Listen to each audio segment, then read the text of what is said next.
बहुत स्वागत है आपका UP India live TV news में और मैं हूं आपके साथ सारिका गर्ग।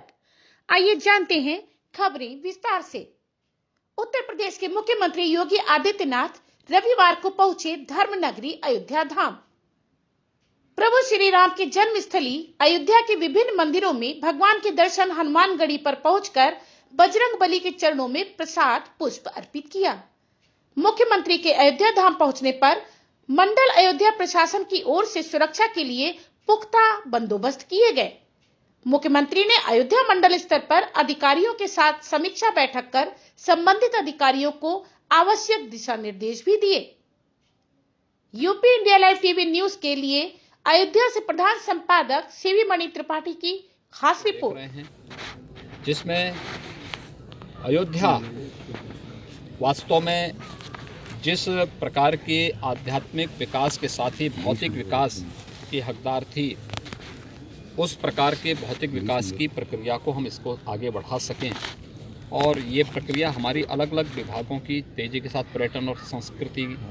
लोक निर्माण विभाग, आवास और नगर विकास विभाग, इसके अलावा जो है परिवहन, धर्माचार्यों के द्वारा यहाँ पे धर्मशाला का निर्माण की कार्रवाई को भी आगे बढ़ाना,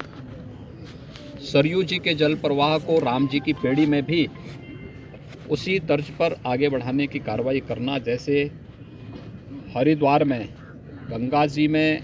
हर जी की पेड़ी की तर्ज पर इसको आगे बढ़ाने की कार्रवाई हो। सड़कों के चौड़ीकरण और आईपीडीएस के अंतर्गत यहाँ पर अंडरग्राउंड केबलिंग की व्यवस्था के साथ ही पार्किंग की पर्याप्त व्यवस्था हो। ये तो सभी चीज़ों पर आज यहाँ पर व्यापक चर्चा हुई है और इस कार्य योजना को अंतिम रूप दिया भी गया है। साथ साथ सिक्योरिटी प्लान पर भी चर्चा हुई है, बहुत विस्तृत चर्चा हुई है और मेरा विश्वास है कि आप देखेंगे अयोध्या एक वर्ल्ड क्लास सिटी के रूप में डेवलप होगी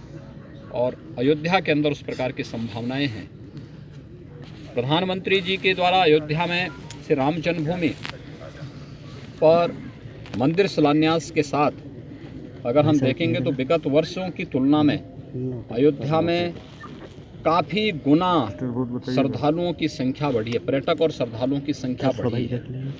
ये इस बात को दिखाता है कि फ्यूचर में पर्यटन की जो अपार संभावनाएं हैं, ये अपार संभावनाएं रोजगार की भी अनेक संभावनाओं को लेकर के यहाँ पर आएगी और उन व्यापक संभावनाओं को लेकर के अयोध्या में एक नए रिंग रोड के निर्माण की व्यवस्था,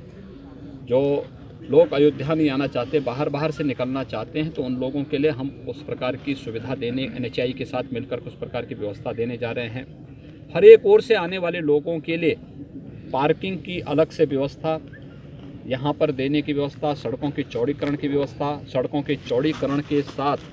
जो लोग उससे विस्थापित होंगे तो उनके पुनर्वास की व्यवस्था, उनके व्यावसायिक कॉम्प्लेक्स बना करके उनको वहाँ पर उनके व्यवसाय को उनके साथ उनकी आजीविका के साथ जोड़ने की तैयारी, ये सभी पर विस्तृत चर्चा हुई है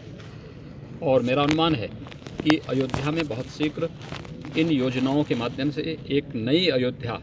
जो प्रधानमंत्री मोदी जी की भावनाओं के अनुरूप अयोध्या होगी।